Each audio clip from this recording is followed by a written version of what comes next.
नमस्कार दोस्तों, राम राम। मैं मीना के गीत यूट्यूब चैनल पे आप सभी का स्वागत करती हूँ। मैं आप सबके बीच में लाना चाहती हूँ देवी पचरा गीत। हमारा देवी पचरा गीत पसंद आए तो लाइक सपोर्ट जरूर करिएगा। एगो सास बहू के बीच का ये भक्ति नोक झोंक है। बहू का चीज़ मांग रही है सास से, सास क्या कर रही है, मैं गाना के माध्यम से बताना चाहती हूँ। हमारा भक्ति पचरा पसंद आए तो लाइक सपोर्ट ज़रूर करिएगा। कमेंट बॉक्स में ज़रूर बताइए हमारा पचरा गीत कैसा लगा।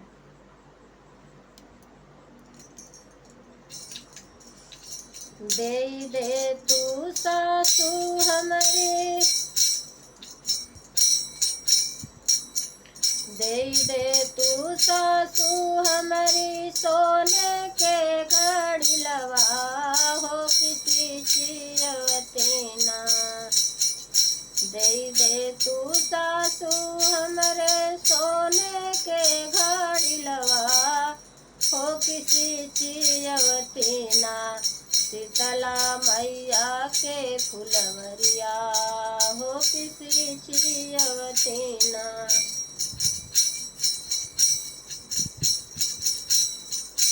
सीता दुर्गा मैया के फुलवरिया सासु सिची होयवती ना।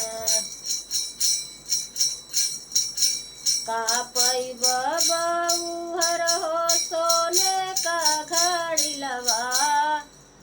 का पैब बाबू हर हो सोने का घड़ी लवा हो मंगाई हो ले तू ना। अपना नैहर से घड़ी लवा हो मंगाई हो ले तू ना। अपना नैहर से घड़ी लवा हो मंगाई हो ले तू ना।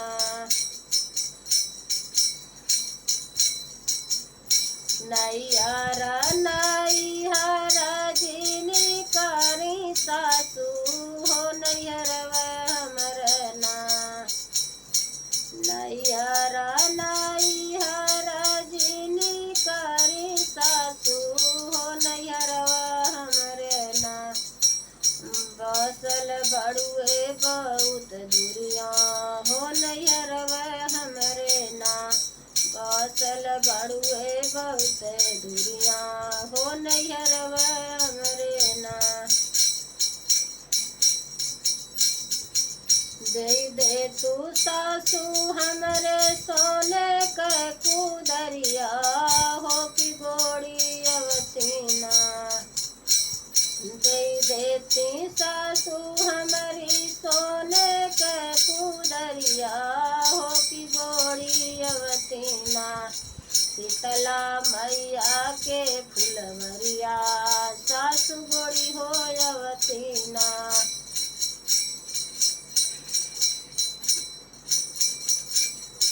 दुर्गा मैया के फुलवरिया सासु गोड़ी हो अवती ना।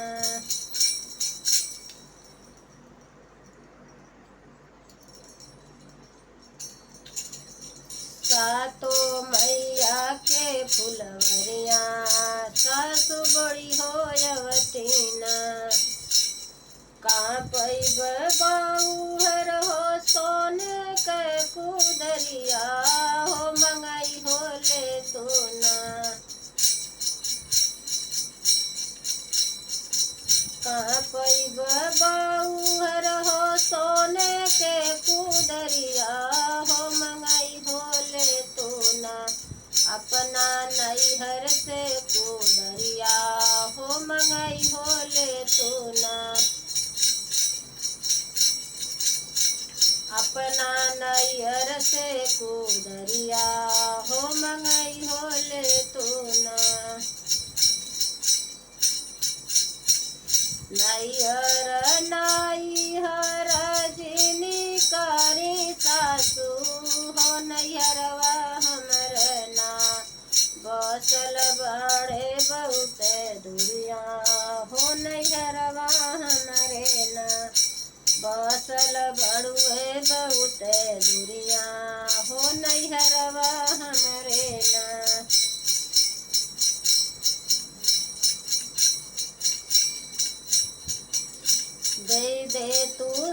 सासू हमरे सोने के डलरिया हो लोढ़ी होयवते ना शीतला मैया के फुलवा सासू लोढ़ी होयवते ना सातो बहिनी के फुलवा मैया लोढ़ी होयवते ना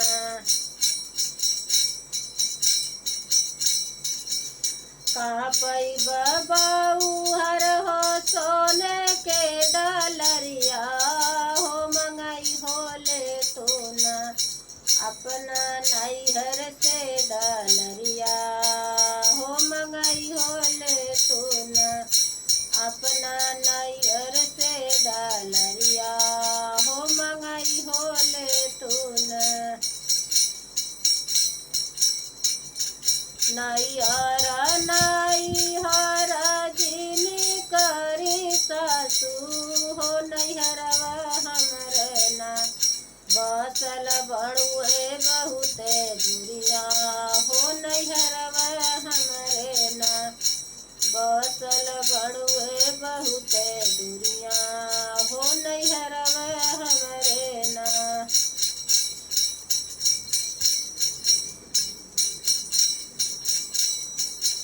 बसल बड़ुए बहुते दुरिया हो नैहरवा हमरे ना